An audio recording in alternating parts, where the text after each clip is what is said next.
Ladies and gentlemen, distinguished delegates and esteemed guests, I stand before you today not just as a representative, but as a global advocate for a cause that transcends borders and impacts the lives of millions around the world, the urgent need for a comprehensive loss and damage fund. Today, I wish to draw your attention to the plight of nations, particularly vulnerable ones like Bangladesh, which are grappling with the severe consequences of climate change.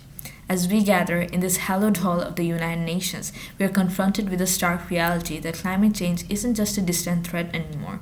It is happening now with devastating consequences.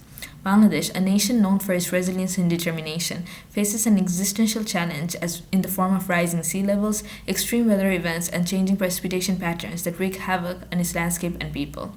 The Loss and Damage Fund isn't merely a financial mechanism, it is a symbol of our collective responsibility and commitment to justice. It acknowledges that the impacts of climate change go beyond adaptation and that some losses are simply irreparable. While it is true that no country in the world is immune to the adverse impacts of global warming, however, there are some countries that are relatively more susceptible to the changes occurring due to climate change than others. Stating that it is unjust for developing nations to have to bear the significant brunt for a problem largely caused by developed countries worldwide would be an understatement.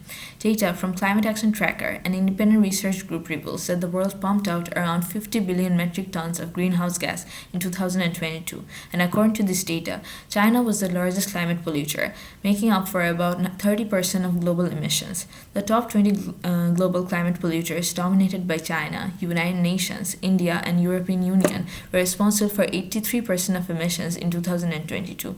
What these countries do to respond to the climate crisis has an outsized impact on the rest of the world.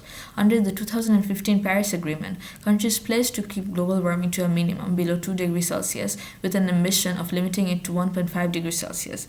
But the United Nations has warned that the world is heading towards nearly 3-degree rise in temperature, even if current climate policies are met, and the brunt of the consequences will be faced by poor developing countries like Bangladesh, despite producing only 0.56% of global emissions.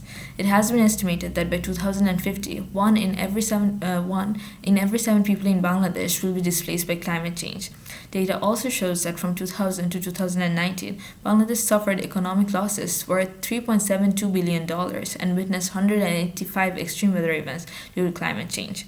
The World Bank has estimated that Bangladesh will need at least $12.5 billion, approximately 3% of GDP, in the medium term for climate action. The financing gap can partially be covered through additional funds from budget prioritization, carbon taxation, external financing, and private investment. It will be critical to address immediate and urgent challenges for climate change and development. Picture the communities along the riverbanks of the Podda, where farmers who have tilled the soil for generations are now seeing their lands submerged due to unpredictable floods. Imagine the coastal villages where families wake up each day not knowing if their homes will be swallowed by the encroaching sea. This is the harsh reality faced by millions in Bangladesh and countless others in vulnerable regions across the globe. The establishment of a loss and damage fund wouldn't just be as a financial imperative, it is a moral obligation. It is a recognition that the historical contributions to climate change have disproportionately affected the most vulnerable and that they deserve not just our sympathy but concrete and immediate support. This fund would be a game changer, offering financial assistance to countries facing the most severe consequences of climate change, supporting them in rebuilding, resettling, and adapting to a new normal. It should facilitate the transfer of technology and knowledge, empowering nations to leapfrog into sustainable and resilient development. Let us remember that our actions today will determine the course of history. Let us be remembered as a generation that chose compassion over indifference, solidarity over apathy.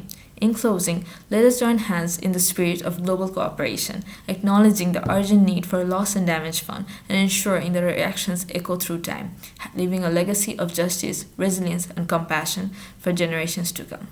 I thank you.